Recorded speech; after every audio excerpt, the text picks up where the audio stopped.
All right, I'll call the meeting to order.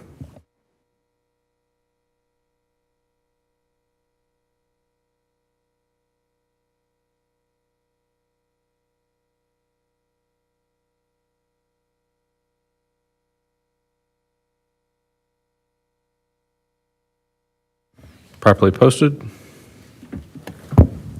Yes, the meeting's been posted according to open meeting laws. Roll call.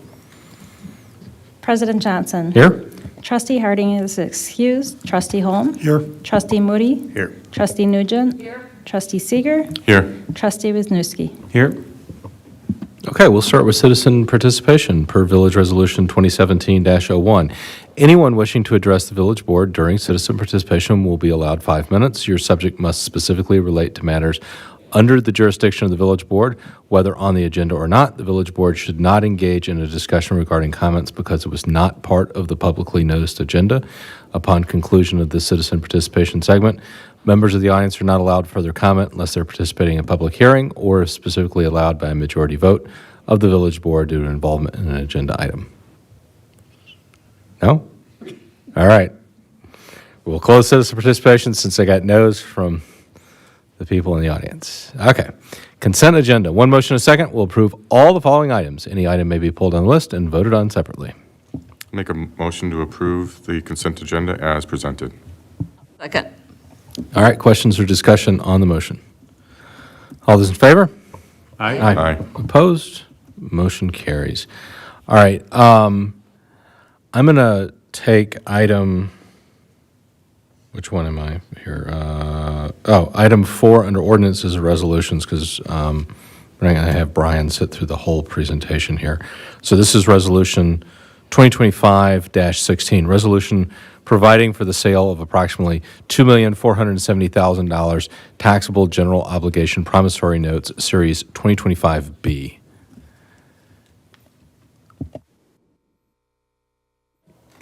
Hello again, everybody.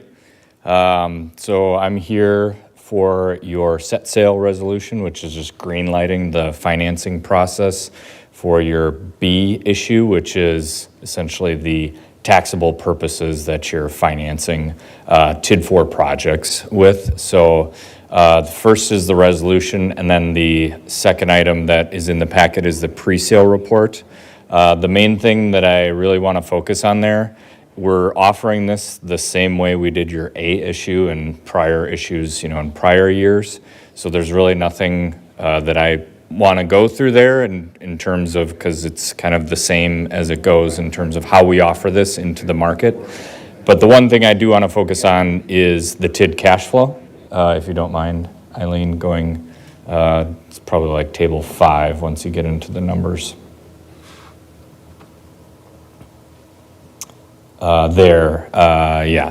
That big one. And then if you want to zoom in on the actual financing, which is like halfway in the middle there. So all we did with this is, right, as of now, we're kind of projecting where the rates will be on this, and it should be a little more to the right. So there, and we're just structuring this debt so that it can best cash flow with the district. So first 2 years, you'll see zeros there for principal, and then some lighter years. We just want to give the district an opportunity to cash flow as much as possible and not rely on outside sources to make the payments. So understandably, there will be years that we're still climbing out of the negative cumulative balance hole, but you're cash flowing positively. So Eileen, if you don't mind going right again to the annual column where you can, there we go. You can kind of see the after 2025 and beyond, we have positive annual cash flow. So you can make these debt payments without relying on an outside source, and you're kind of climbing out of the negative balance with the TID. So that was the primary item that I wanted to focus on. That will be changed on sale day to ensure that this structure allows for these goals. Understandably, taxable debt is kind of out there less than the tax exempt issues. But I did just have a deal for the same, a village that had a tax exempt deal and a taxable deal, so I kind of used the same spread from their results compared to your results in summer to come up with an estimated interest rate. So again, if there's changes on sale day, which we'll be back to present, note we're just going to aim for this kind of structure where we don't have negative cash flows. The other thing I'll point out on this TID cash flow, not related to the financing, is there's the $150,000, right now we're just calling that an interfund advance. I've used interest rates from the financing. I would say whichever fund you're pulling this from to make that or any other sort of advance to the tax incremental district, you can just use an interest rate in terms of what you're earning, right, as kind of the opportunity cost to borrow from another fund. Presumably that would be the capital projects fund, understanding the healthy balance that you have there. And just another note, one thing there is kind of one of the last capital projects that you have in this TID. For the time being, because it's so far out in the future, we do show it just kind of cash funded, but the same theory could be applied, and you could use outside source of funding, that 825. Again, this has nothing to do with the resolution at hand, just kind of more on the cash flow to ease some of the concerns there that I would probably, all other things being equal, if that were to be happening today, do that as an interfund advance as well, because you obviously can't pay with that out of cash. As you see, it goes negative there. So all is to say is we keep going. We will update these items, but I wanted to let you know and make you understand kind of where we got the structuring for 2025B financing, which is the agenda item at hand, and it's all to make sure that the TID is positively cash flowing, and we would continue that once we get final numbers. So any questions on the financing?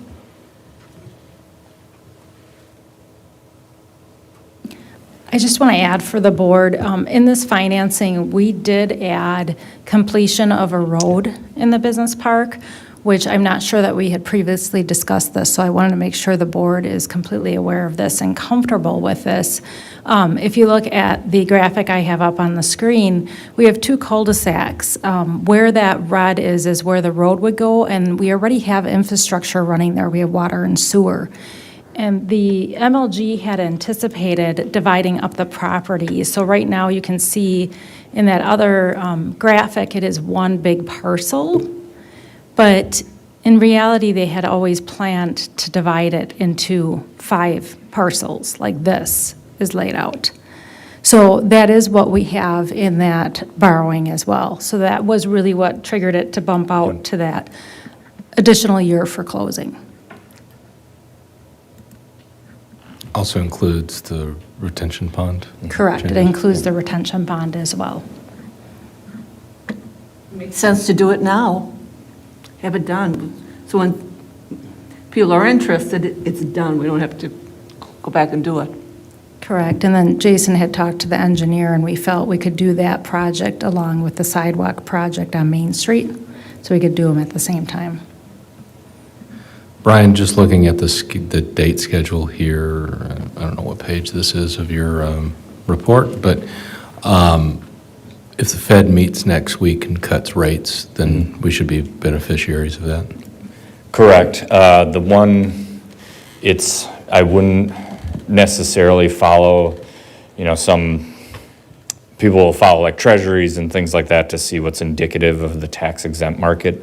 I would just understand that this is taxable, not as much, I wouldn't say it's an exact unicorn, it's just different than your tax exempt financing. But it is all to say, right, at the end of the day, fixed income security should kind of follow suit, but it'll probably be of a different magnitude than, some of the other trends you might follow in typical market transactions for municipal issuers being tax exempt.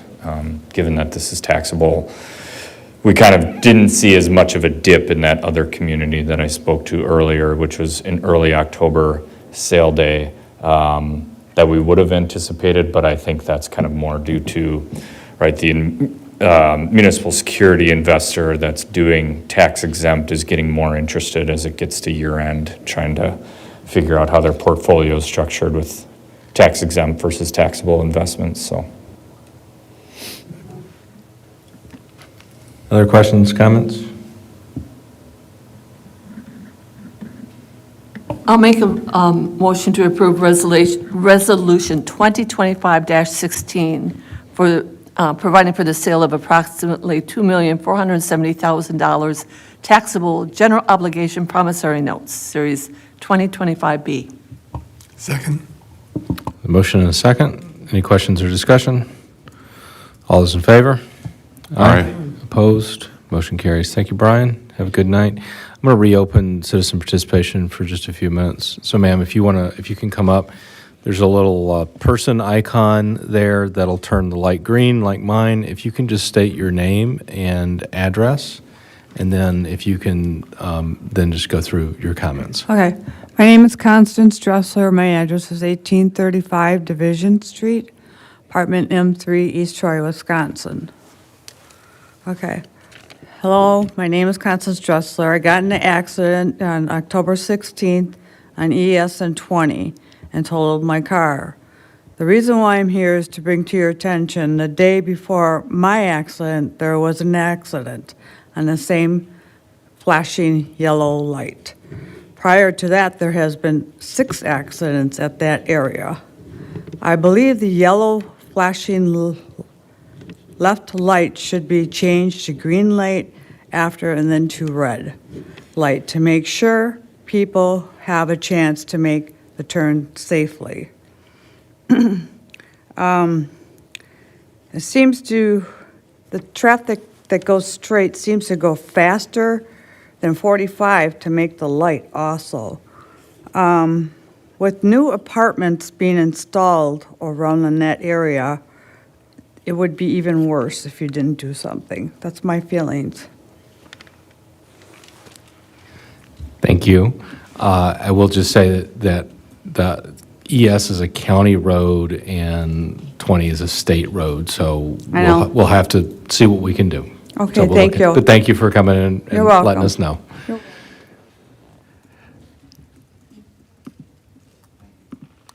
Thanks. Have a good night. All right.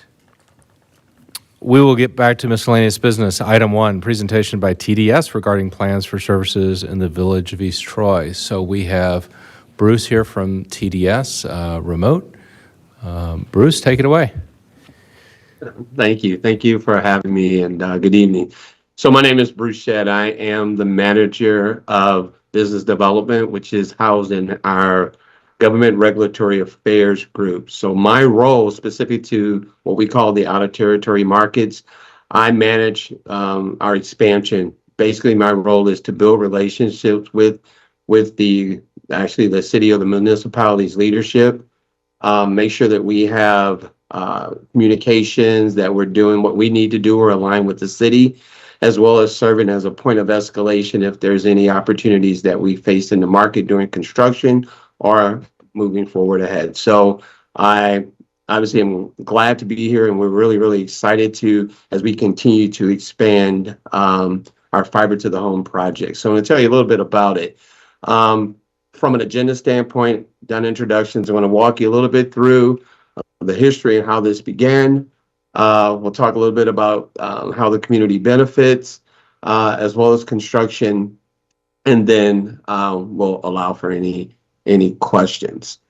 So TDS, letting you know. So TDS, actually, I don't see that slide up. You can go back a slide if you could, just so I can kind of tell you who we are. Right. Okay.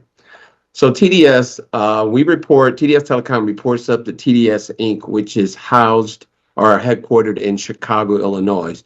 TDS Telecom is headquartered in Madison. We also have a sister company called Array. Array is pretty new. It's a spinoff of our U.S. Cellular company that we once owned. This year, we actually sold it to T-Mobile. We did keep some towers, and we created a company called Array.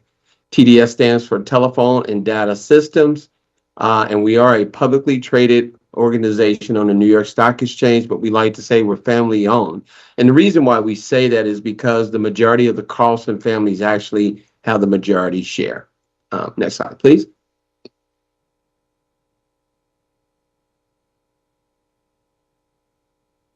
So TDS, headquartered in Madison, Wisconsin, we are the 7th largest wireline communication company Thank you. Offering broadband, video, and voice. We recently hit a mark, which is really big to us, is that we're in the over 1 million fiber passing club. Now, what that really means is that we have over 1 million serviceable addresses across the country that are able to get our service. And we employ about 3,400 professionals. Next slide. So here's a map here to kind of really identify where we are. That light blue represents where TDS is the ILEC. That's the incumbent local exchange carrier, which is just the legal term for phone companies. So those darker blue is where we actually own phone companies. The light blue is where we operate across the U.S. Next slide. So we talk about our fiber deployment, and we're talking fiber to the home. So TDS has been very, very aggressive in two strategies. One, overbuilding in footprint where we exist, and then also in certain green spaces where we have assets like copper and coax working, making money for us, upgrading our systems to overbuild there, to pull out that copper, replace fiber, because again, we want to remain competitive. Obviously, we know it's a better product. And when we have done this, what we have found is that we have a take rate of about 50%, meaning that basically once we come in market, customers actually do gravitate towards our product. 44% of those customers really do capitalize on promotional opportunities, what we call a double play or triple play, because we do have 3 services, be it data, video, and voice. Next slide. So let me tell you how this started. So we go back to 2017, a town called Sun Prairie. You probably know Sun Prairie. Sun Prairie was actually looking to build their own fiber network, but quickly they realized how expensive it is. And these expansions that we do are fully funded by TDS. So Sun Prairie, again, realized how quickly, how expensive it was, and also how long it would take. It was kind of the perfect situation for TDS. TDS went in and purchased all of Sun Prairie's asset, kept them whole, and completed the build in about 16 months. At that time, they had Frontier as their ILEC, or the phone company, and Spectrum really was the only ISP really that they were getting service from. And in our line of business, we really thrive in the space of competition, because I think at the end of the day, it keeps us equal. But I think there's some things later on you'll see that I think gives us really a value proposition or that competitive advantage. Next, please. So 2 things really I wanted to focus here about the entire community benefits. We do have a product that we offer up to 8 gigs for residential and actually 10 for commercial. And the thing about our 8 gigs, it's symmetrical, meaning that your upload and download are the same. So if you're getting a gig, you're gonna get a gig up and you're gonna get a gig down. But again, certain things that people may not be aware of is that fiber actually does increase the value of your home in about 3%. And one thing about fiber, it is future-proof. And we say it's future-proof because once we install the cabinet in market, if they're called for faster speeds, now there's no more construction. It's about just going in at a cabinet, replacing the equipment, turning up the speeds. Next. Next, thank you. Next slide. So the question may be why, why East Troy? So how this works is our senior leadership, they have a checklist of a number of different things they look at to see what markets across the country really make sense for TDS. For East Troy, the demographics pointed well. We've been very successful in markets that emulate yours. And then we also look at communities that we consider that are underserved with providers. And then the benefit comes again with that 8 gigs of service. We have 24/7 technical support, and we have local technicians which is important to make sure we keep our network running. Next.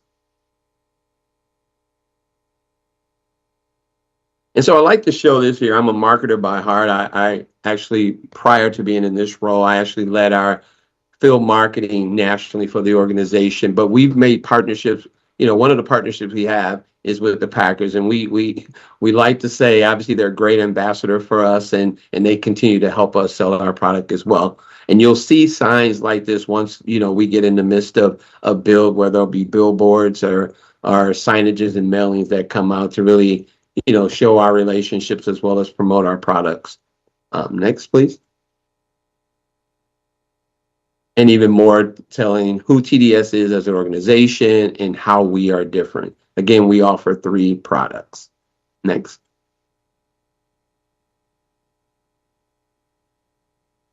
So when we speak of that value proposition, or how I think we out-local our competition, it's really about the commitment to the community.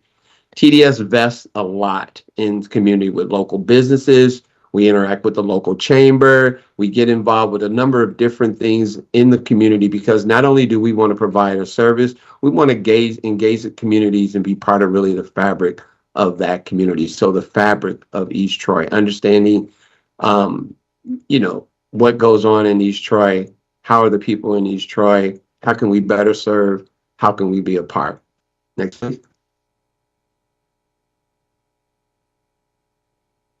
And we continue to do that through market presence, through market leadership, through our excellent field service. Again, we'll have local technicians, and then we also look at it as a partnership of how we continue to grow our network, in East Troy. Next. And then, as I talked a little bit about the field marketing, what I used to actually lead this team throughout the nation. This is, again, where I think we really start to show who we are as an organization, where that family company type of feel comes from. We hire locally, we create partnerships with organizations and in business. We deal with philanthropic organizations. So if you have celebrations, whether it's around holidays or something unique to East Troy, you probably guarantee that TDS field marketing team is going to be involved, pay for sponsorships, get involved, deliver programs around that. Again, it's about integrating within the communities that we serve. Next. And from a commercial standpoint, business, we also do very well there. We have obviously internet access up to 10 gigs now. Recently was 8. We have voice services as well as an exclusive inclusive voice over IP. Basically, we have well over 100,000 customers across the country who use us as their business solution. Next. So network construction, talk a little bit about that. We construct in 2 ways, one being aerial, the other being directional boring, whether we're in an easement or in the right of way. Normally our builds are, you can say about 90% buried to 10% aerial. This market right now looks more like it's about 95% directional boring underground and about 5% aerial, but it all depends on how it's totally engineered. I talked a little bit about future proof. If you see that cabinet back there, actually now we've actually been able to reduce the footprint of those cabinets, but we will find a location within the community where either it sits on an easement where we pay for a private easement or something that the city may have, and we buy that, and this is where that headquarters is. So this is where the fiber actually comes from.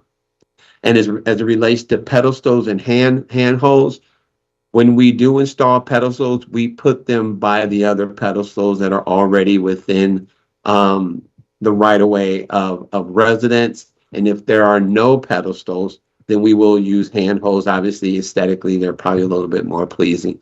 A little bit harder to work on. Obviously, Wisconsin gets snow, but we are aware, obviously we have both options to use. Next.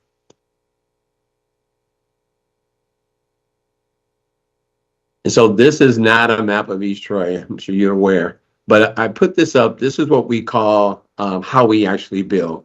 DFN is an internal term that we use that basically says it's digital fiber network. And so how we build is that we come into the market and we basically group the city or the village in what we call DFNs, which represents about 200 to 300 households or serviceable addresses.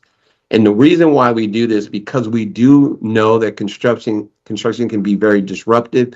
We want to make sure that we focus and we work only in this area that we permit. So in that subdivision, let's just take that, use it as that subdivision. We're working in that subdivision. If we started in the southern end, then we're going to work in that DFN and then close out that and then continue to work until we complete the build. Now, the thing about that is once we complete one DFN, we're also ready to provide service to those people. So it's kind of like a rolling turn up. So we'll only work in areas that will stay, kind of contained so that we're not as disruptive to your residents. Next.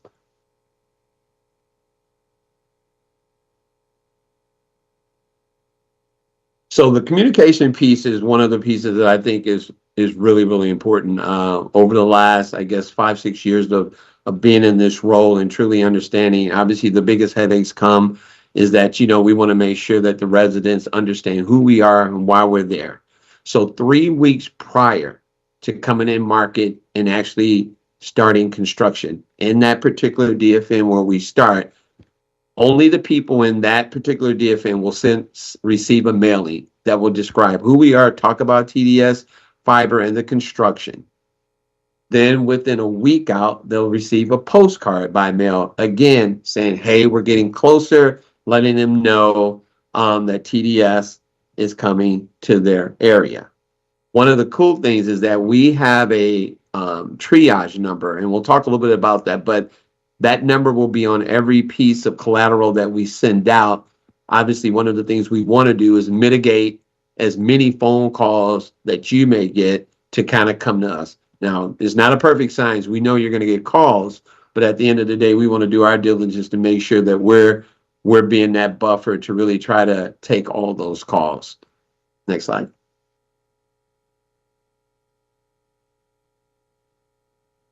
And then up into the day of actually constructions, we even do door hangers. So we'll have door hangers, again, in the areas where we're working, again, letting the residents know who we are, what we're doing, providing that number. Basically, it's a triage number. You'll also see sandwich boards. Our construction company would use sandwich boards only during working hours. Once they're finished working, they will take them out. And then obviously next day come back, put them probably from one block to the next block in the right of way. Again, bringing awareness to the fact that here's what's going on, because obviously during a lot of construction, people have questions. Again, that number is also available to them. Next slide.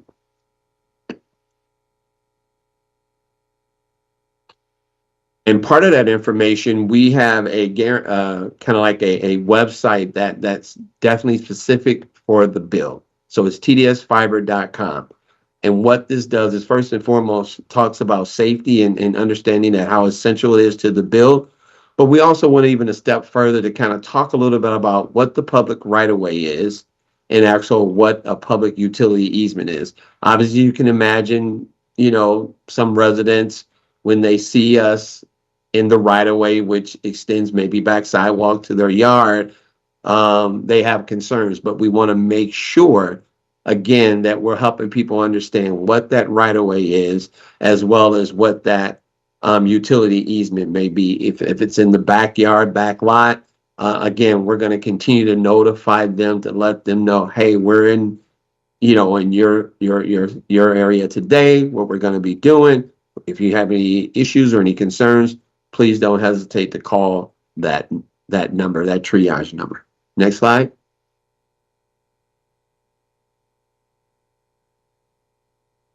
And one of the other things this tool does is the residents can put their address in the portal, and that will actually tell them where they are with the bill status. So whether they are able to order our product or under construction, or hey, try back later. So I think that's a real good, again, trying to over communicate what's going on, because again, we understand that, residents, again, with construction being disrupted.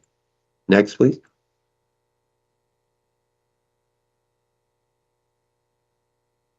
And the special thing about that 1-800 number, that triage number, is that every call that comes in is time-stamped. And it's time-stamped based on low, moderate, high to critical. And it's time-stamped based on escalation as well. So if something's low priority, say someone said we hit their invisible fence or something of that nature, they call in, we have put on that's low, obviously, but at the same time, it's important to the resident. So it's about a 28 hours. If it goes past that and it has not been either fixed or we haven't reached out, then it continues to escalate up to myself as well as any other manager that works within this project. Next, please.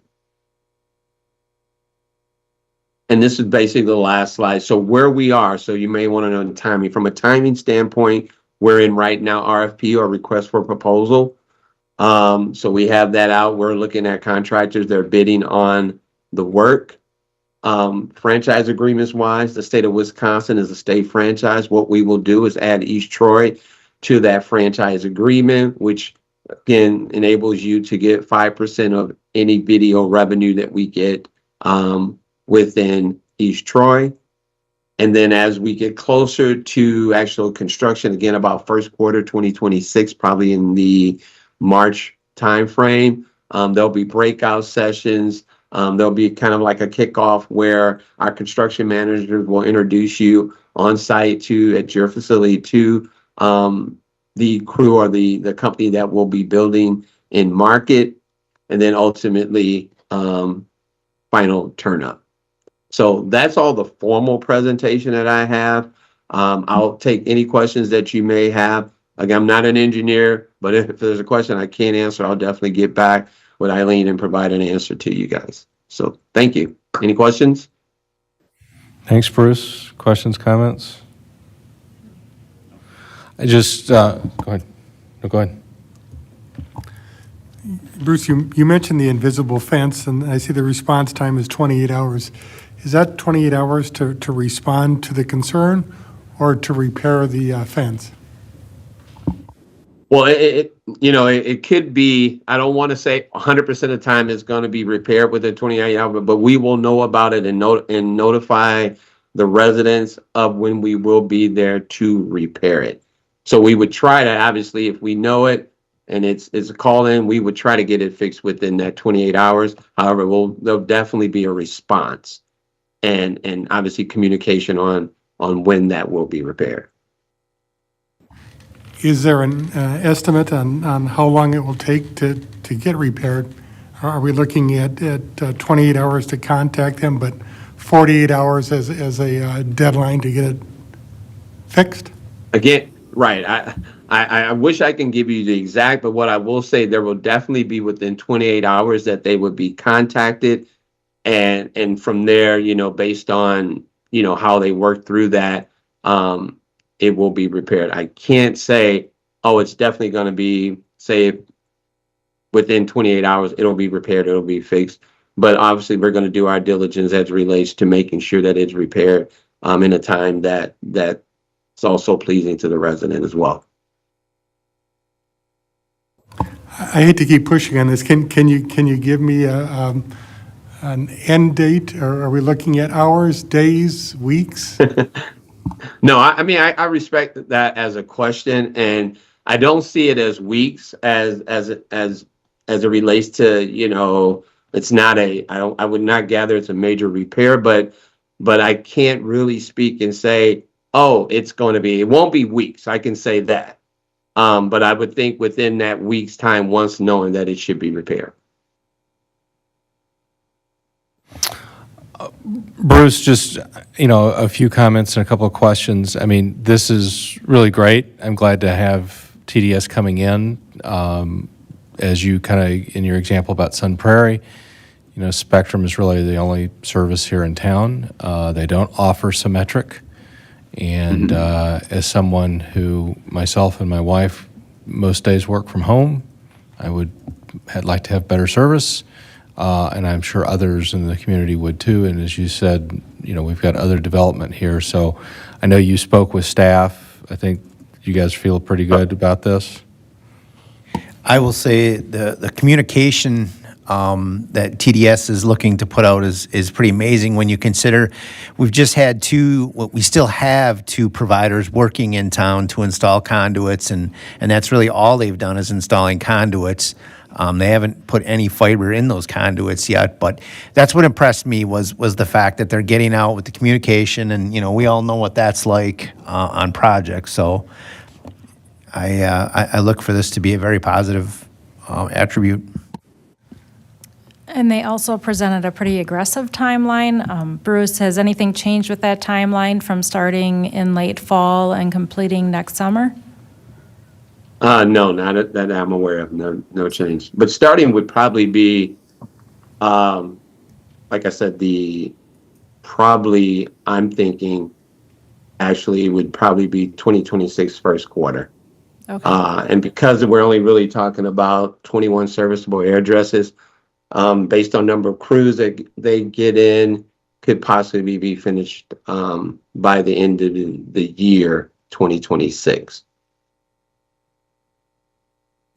Yeah, so I think my only other comment then would be, as Jason pointed out, and I think staff talked to you about this, we've had less than stellar experience with the other providers who are doing that conduit install.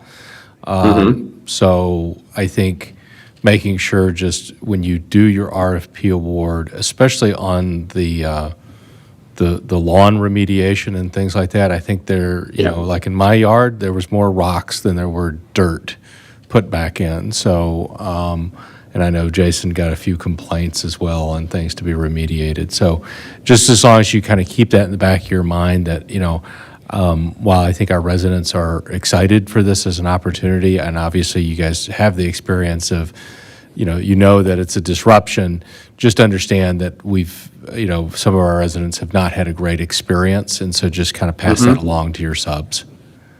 No, yeah, thank you. That I can tell you that's the Achilles heels of any kind of construction project is restoration, and like I said, there's no perfect, obviously,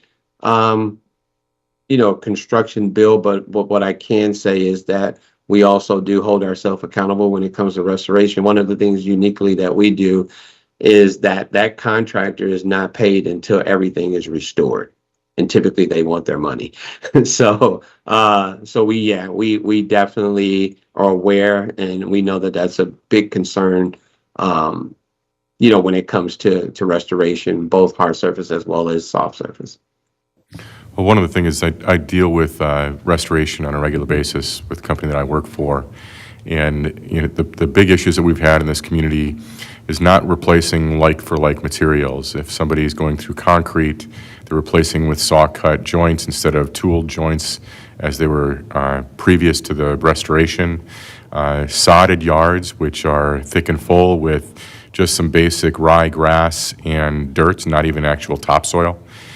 These are things that maybe should be a part of your RFP, and we would be on top of every step of the way through the process, just to make sure that you're aware of that. We want to make sure that this is a like-for-like product when restoration does happen.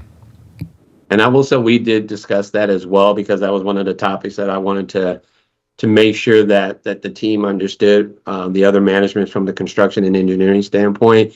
So we do understand that. And again, that is not an ask that is, a difficult ask. I think you're more than, I hear you more than ever when you say that. I hear that across the country. Other questions or comments for Bruce? Bruce, thanks for sticking online and the presentation. We're looking forward to seeing some action in 2026.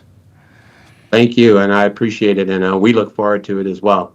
Have a great evening. Thanks. Have a good night. Bye. All right. Item 2 under miscellaneous business, review and update for 2026 budget. So we have a memo from Eileen, and I don't think we got all the answers we were hoping we would get. Okay, sorry, I was having problems with navigating my PDF for some reason, so let's see if I can navigate it now. I couldn't get the bar open. Okay, so I'm just getting the memo. We actually did get our answer on the health insurance today.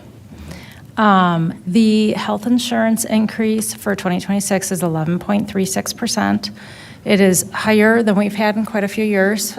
We've been in the single digits and have been pleased with our increases more recently. I will say that they are seeing increases, like in the Madison area, for some of their clients in the 40 to 50% range. So we had budgeted for 11%. The 0.36% difference is $1,700. That is allocated amongst numerous accounts, numerous funds. I don't think we have to adjust the budget for that. I'm not overly concerned with that. We did ask the broker to bring us options for next year when we get to renewal. The hard thing is we get rates so close to the end of the year, so we want to start looking at options just to see, make sure we're still competitive, but I suspect that this is fairly in line with what we would have seen from other carriers, or even lower than we would have seen from some of the other carriers that she was sharing the increases with. So I'm happy we have that answer. The budget you're looking at tonight doesn't have any adjustments to the way we have the levy allocated from the previous version. We don't, obviously, the big outstanding thing will be the settling the police union contract, so I can't make adjustments for that at this time. And probably will not be able to before we get to a public hearing either. The capital fund, we made various adjustments to. I'm just going to pull up my notes really quick so I can just give you the highlights of the adjustments that we did. We reduced that prior year surplus we were utilizing. I had given you a heads up at the last meeting we were planning to do that to $368,490. Before it was projected at over $800,000 because there are a couple projects we were waiting to hear about grant funding on. $93,000 of that was specifically set aside for the ambulance purchase that's occurring next year. We also were able to fund the small pickup for DPW utilizing other revenues for the capital projects fund. So we do receive interest not only from our investments, but also from numerous loans that we've lent out to different funds and to the railroad. So if we would happen to fall short because interest rates decline so much that we don't receive our projected earnings, we would need to utilize reserves. I will remind the board, though, that we do invest also in CDs, so we do try to stretch out those interest earnings, those higher interest earnings as we're investing. The ambulance was moved to levy, so what was remaining on that ambulance, it was just over $40,000 that we were budgeting for this year.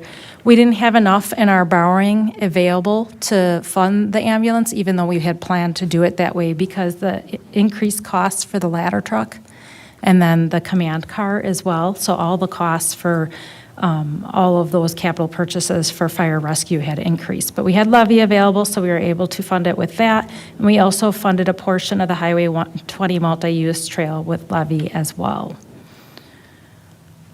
One last thing on the fire rescue capital budget. We had budgeted for those purchases in 2025, but as you guys know, the purchases keep getting shifted out. And because the amounts increased, we just rebudgeted for them in 26 for the full amount, and we plan to later on do an amendment to 25 and remove them, just so in the future there's not confusion thinking that we purchased the item 2 years in a row. So I don't need any authorization to make appropriate adjustments to the levy because we now have our answer on health insurance, and I don't think it's necessary. The only other change that I wanted to point out was to the CDA project fund. We added the project for the marketing firm, which is coming from their prior year surplus that we allocate to the CDA for projects. Were there any questions on that? So next step is we'll be publishing the public notice and public hearing on November 17th. I just want to thank you for juggling. Amazing how you can move things around and keep it balanced. Thank you. Thank And to you. all the administrative people. Thanks. Debits equal credits? Okay, Yep. we're good. All right, thank you. On to the other ordinances and resolutions. Item 1, Ordinance 2025-08, an ordinance to amend the village's zoning regulations, Chapter 510 regarding non-conforming structure requirements. And this is, in essence, to clean up this a little bit, just to make this the language a little more appropriate about in terms of an encroachment approved as opposed to, I think that it previously said like encroachment approval form or notice. Was it notice? The ordinance said encroachment agreement, and because it was an agreement, we were required to bring everyone to the board for approval. And after talking to the building inspector, he felt it would be more efficient since he's issuing the permits anyway, and he's the one that's documenting what the current setback is, that we would just internally do that at a staff level, which I didn't think the board would be opposed to. Otherwise, we're holding up projects because he's not supposed to issue permits until that agreement is done. So now it's an encroachment notice. And this was approved by Plan Commission last week. Make a motion to approve ordinance 2025-08 as presented. Questions or discussion? All those in favor? Aye. Opposed? Motion carries. Ordinance 2025-09, an ordinance to amend the general development plan for Honey Creek Plan Development District for property located on Honey Creek Road, west of South Executive Drive, to change the maximum building height for Lot 2 of CSM 4915 from 20 feet to 30 feet. I-43 Investments LLC applicant Paul Van Hinkelum, PEPLS agent, application 2025-20. So this is the Torontomy storage units in what is currently a gravel lot. They've amended that. The actual zoning allows them to go higher, but because this is a planned, we, I guess, had restricted that, or they had requested it, I guess, smaller, and now they're going larger. Another amendment will be coming later in November, probably at that budget meeting, because there's going to have to be another public hearing for other changes that they want to make there. So this will be the first one. Those other changes will be about it being climate controlled and some other things. If you want all the details, you can watch our video or read the minutes that are further down in the packet from last week. I think the foot difference in height isn't going to be, it'll be marginal, especially considering the buildings around the area and the new development are much taller than that. So with that being said, I'd make a motion to approve ordinance 2025-09. I'll second. I'll also say that there's, I guess, some facade work to not make it just look like a storage unit. So we have a motion and a second. Any questions or discussion? All those in favor? Aye. Opposed? Motion carries. Item 3, Resolution 2025-15, resolution to support WISDOT Transportation Alternatives Program TAP application East Troy to Mukwonago multi-use path. Eileen, can you walk us through where we're at on this one? Yeah, so a lot of information here. I had provided the link for the final planning study in the memo. The final planning study places the path on the south side of Highway ES, as I had mentioned at a previous meeting. It's not within the railroad right-of-way any longer because the railroad had expressed the desire not to have it within the right-of-way. The application cycle is every 2 years. So if we were granted the award for the first phase, it would take about 10 years just to go through each of the 5 phases that it is broken out into. And that Exhibit B to the resolution breaks out those 5 phases very nicely. I will scroll to that as I'm describing some of the cost shares. The 2023 attached MOU to the resolution states that we will share the costs equally with the other municipalities, which is the town of East Troy and the village of Mukwonago.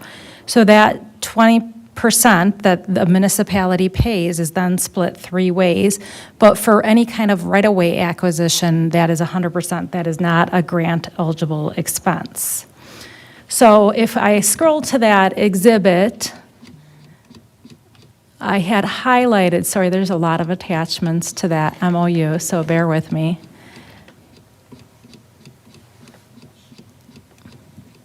I had highlighted in the exhibit the cost split evenly section. So that column there shows what each municipality would be responsible for.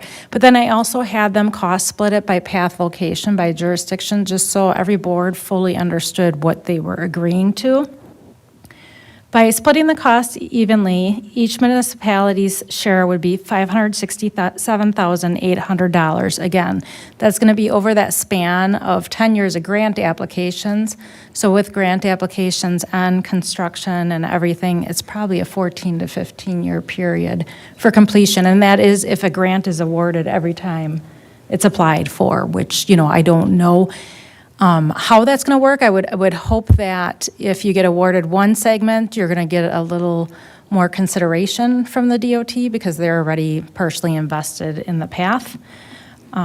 If we divided it by jurisdiction, the village's portion would be $263,365 because a smaller portion is in the village than in the town of East Troy, just like the village of McWanago. They have a smaller portion than the town, but obviously we want the connectivity between the two villages. So I'm assuming that's why the original MOU agreed to split the costs evenly. We will need to have a further discussion if we do proceed with this, because the village has been taking the lead, and for the planning study, we are basically floating the money for the entire planning study, which is about a $90,000 investment. Once that's complete, we'll get that 80% back from the state, and we'll bill the other municipalities at 20%. So something we'll need to work on if everybody approves this is how that's going to look for subsequent phases, especially when it's not a village phase. Are we willing to float money for a project just because we're taking the lead? So we'll have to have those conversations. With the staging of the segments, that first segment would be County Highway G, Church Street, to State Highway 20 North Street. And I included a map and then realized later that I didn't quite put my arrow in the right place. It should be further up here. But the idea was that it would start at Highway G. It would go through that Crucible Materials Environmental Response Trust property. And then it would then go, we could either go up Young Street, but it would also be some issues with the railroad right away on Young Street, or we could go around the loop to Energy Drive, which, as Jason had pointed out, that was kind of a bonus because we've talked about the connectivity to the dog park and eventually putting in sidewalks to connect to Main Street. So that would be a benefit of proceeding with that. That first segment, if it's split evenly, is $73,200 per municipality, or if it's just the village share, it's $219,500. After composing the memo, I did find out the Village of McWanago did approve the resolution last week, and the town of East Troy is considering it this evening. So my recommendations for the board are to consider or discuss whether you want to proceed regardless of the other municipal jurisdictions' participation. So you have the option to just apply, and if they're not going to participate, we would pay the entire village share just to get that segment of path, which kind of connects to our other bike path, our other multi-use path that's going in. And the reason I say kind of is because we have the bridge, and the bridge doesn't allow adequate width to actually be considered a multi-use path. It's short on the width. And the engineers did look at, is there a way we can widen that, add concrete? But it's not possible to add that and widen it. Do I think some people will just go from one path to the other anyways? Yes, I do, because it's a very short segment. So if the board is inclined to move forward, we could still approve the resolution with that direction to staff. Otherwise, I would recommend approving it contingent on the town's approval this evening, so that we're not submitting a grant application that you don't wish for us to submit. Our issue is we don't have another village board meeting before that grant application needs to be submitted. The deadline's October 31st. So basically, if we went ahead with this and decided that we want to be a part of it and find out that the town did not, we've got McWanago that's bought in, and the town has simply said, if it does, they may have say no. But it still gets us a really nice connection from one side of our community to another, between paths of connectivity that we've really made this a direction of this entire board for years now. I think it makes complete sense to do that. The other question I have is, I'm sorry, over the the course of years, how long has this grant been available thus far? And do we really expect it to be still there 10 years from now? That's a great question that I don't know if I can answer. Do you have an idea, Jason? I don't know how long it's been around, and I don't think anybody can answer the second part of your question, how long does the grant last? Because that is a concern, right? But we could be pretty well satisfied in the idea that if we do receive the grant for the first part, it's completely connectivity in our community. That's a bigger Correct. win, in my opinion, than anything. And the reason the engineers decided on the termination point they did too, because it also connects to that new path on Highway 20. So it would be completing a connectivity point for the village. We obviously did not include this in our budget. I think I included that note in my memo because we didn't know what direction we were going and if we would be awarded grants. We didn't have the costs yet, so we would have to figure that part out. The only other question I have, I'm sorry. No, that's We okay. can take over that part, but the way that it does kind of come back down away from village property, going in front of the recycling businesses and a couple of the businesses over here, I'd almost not want it to do that. I'd rather have it closer to the village hall as it runs down. Is that Energy Drive, right? So are you saying on the other side of the road?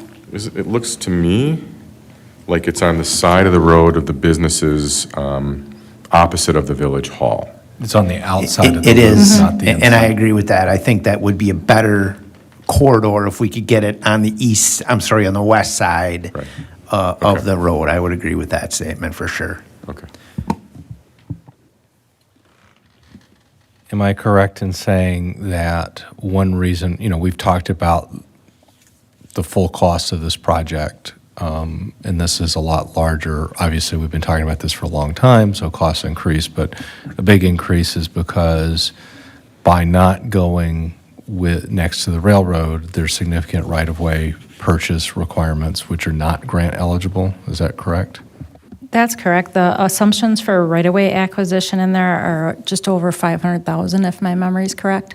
So that's, if you figure it out, 3 times the 500 and some thousand is just over 1.5 million.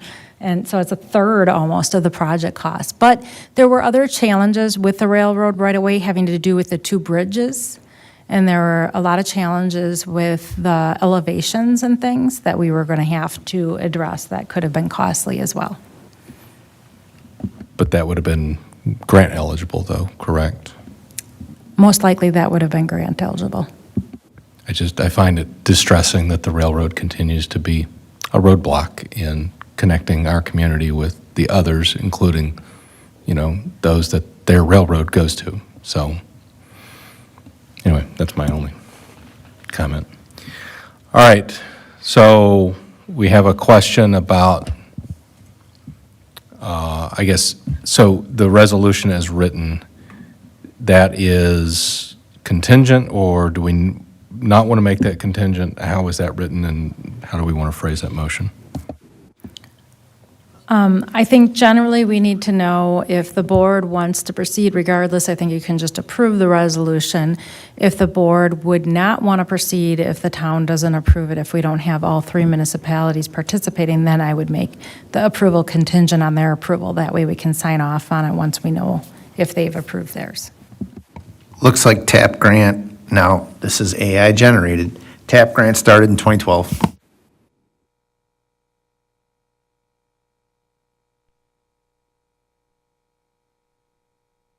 I would want to approve, in my opinion, I'm just putting this out there for discussion, without looking for the town's buy-in on whether doesn't pass it tonight, that doesn't really affect us. It's the first phase of it is in our community, so why not say yes, the minimum the first phase? Yeah, I would just think then if we did the first phase and then they later came back and said they wanted to do it, then we need to talk about the cost sharing differently. I agree. And I've walked that area before there was a path. I would love to have a path, so I don't have to go tripping over the foliage. So it's going to be a pretty walking area. I also agree. having gone to Parks and Rec last week, this will also not only link up 120, but the new nature walk that we're putting right there. It'll that'll be like a linchpin in that path. And then also, I think it's a great idea to get the path to the dog park here too. So I'm for it. So I think the resolution as written is not contingent. It sounds like that the motion would just be to approve the resolution as presented. I just want to confirm on the numbers here, the 219,500, that's 20% of the project, or it's 20% of the 219? 219,500 is the 20% share. Okay. So that would be our cost then, That's- after the grants? Yep, that's correct. If the Yeah. village is just solely doing the project, that would be our cost. Okay. Make a motion to approve Resolution 2025-15 as presented. Second. All right, we have a motion and a second. Any questions or discussion?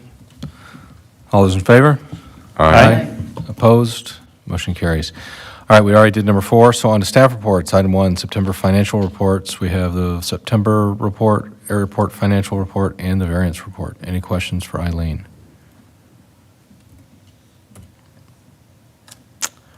All right, item 2, 2025 Police Department third quarter report. Jeremy, anything you want to highlight?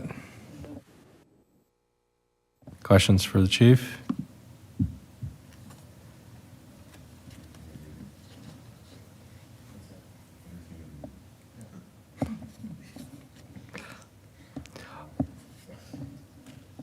All right, committee reports. Park and Rec minutes from July 14th. Anything else you want to talk about? Not too much. We're excited about, like I said, the nature walk we're putting there off 120, and obviously it's the follow-up meeting. We didn't get the grant for the bathroom for Playmore, but the plan is to continue to, I think in May is the next time we can apply for that grant.